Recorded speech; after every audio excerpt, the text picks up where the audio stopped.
আসসালামু আলাইকুম everyone, it's me Sohan Khan SRSK and welcome to my new another blog. So দেখতে দেখতে নতুন একটা ব্লগে চলে এসেছি। আর আজকে বিলের এই মেঠো পথের সাথে ছোটো ভাই আছে, দেখেন কত সুন্দর একটা রাস্তা যাচ্ছে হচ্ছে একটা জায়গায়। চলুন কোন জায়গায় যাচ্ছে আপনাদেরকে এই মাত্রই দেখাবো। অ্যান্ড এইখানে আসার কারণটা হচ্ছে আমার দুলাভাই আমাকে ফোন করছে, সো কী কারণে চলেন দেখা যাক।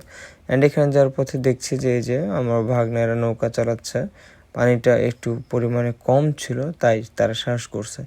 আর দুলাভাইয়ের এখানে চলে আসলাম। দুলাভাইয়ের হচ্ছে হাঁসের প্রজেক্ট, পাতি হাঁস।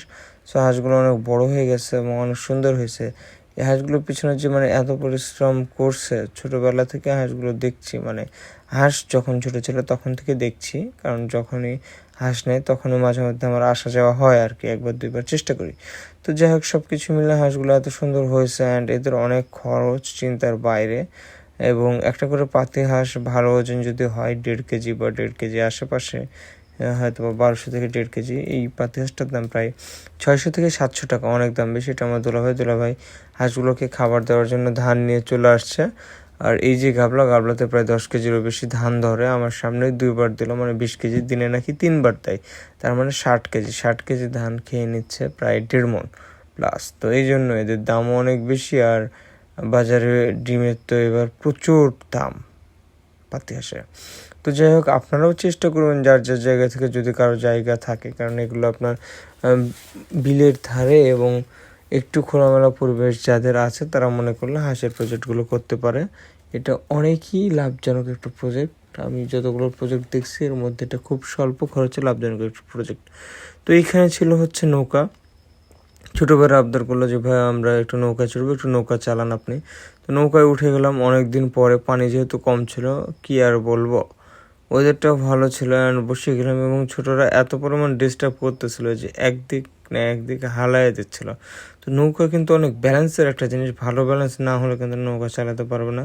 আর এখানে তো কোনো ঢেউ নয়, আর আমি তো প্রকৃত মাঝেও নয়, আর সবসময় চালাও না যে যার জন্য সবসময় যে সঠিকভাবে সুন্দর হবে এমনটা না। ভিডিওটা দেখে কি কোনো মন্তব্য করবেন না।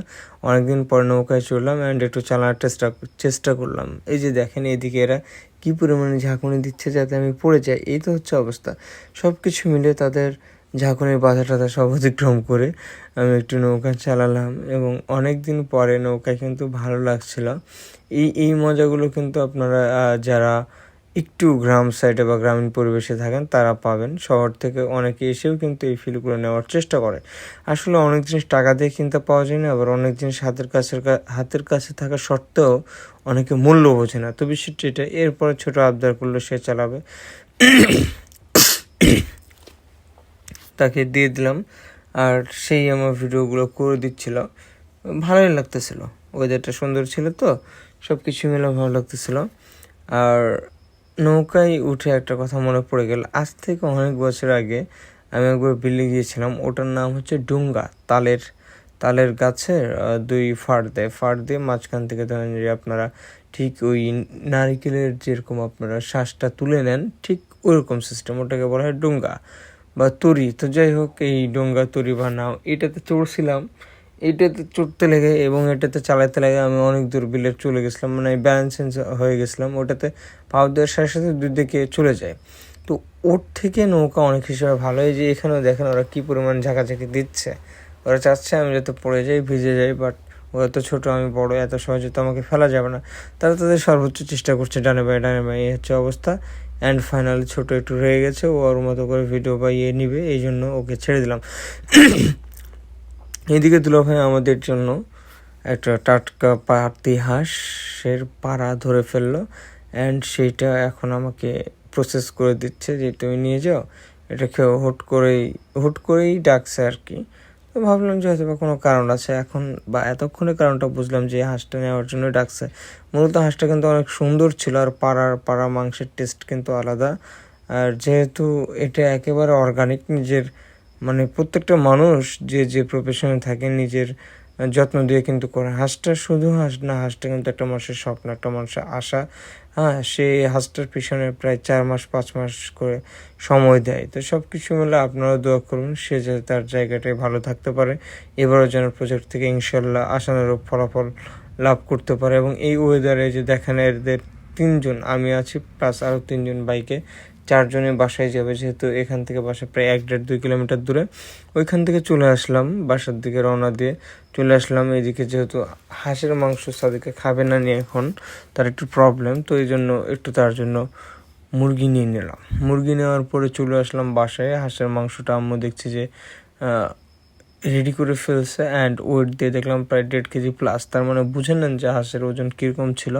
আর এটা হচ্ছে গরু মাংস, তার মানে গরু মাংস অ্যান্ড হাঁসের মাংস রান্না হতো, বাট হুট করে যেহেতু সাদিকার খাওয়া হবে না, এই জন্য মুরগির মাংসটা প্লাস হলো। তার মানে 3টা মাংস, গরু, হাঁস অ্যান্ড মুরগি, 3টা মাংস রান্না হলে এখন আমাদের পরিবারের সবাইকে নিয়ে এটা আমরা খাওয়া দাওয়া করবো, যেহেতু আজকে শুক্রবারের দিন।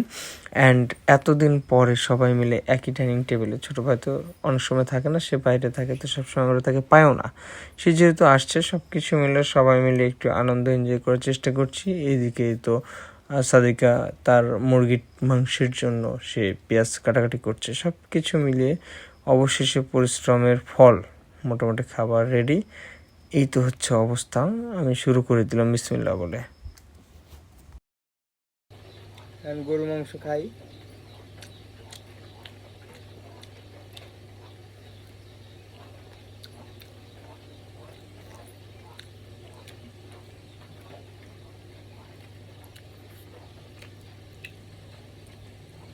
অসাধারণ ঝোল দিয়ে খাওয়াবে তোমার, তুমি ইয়ে হলে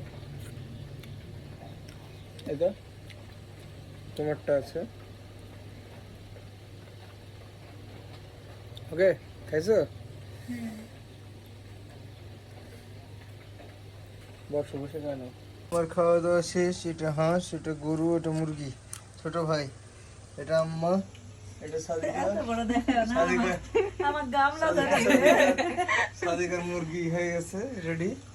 চলছে খাবার দাবার আমাদের পরিবারে।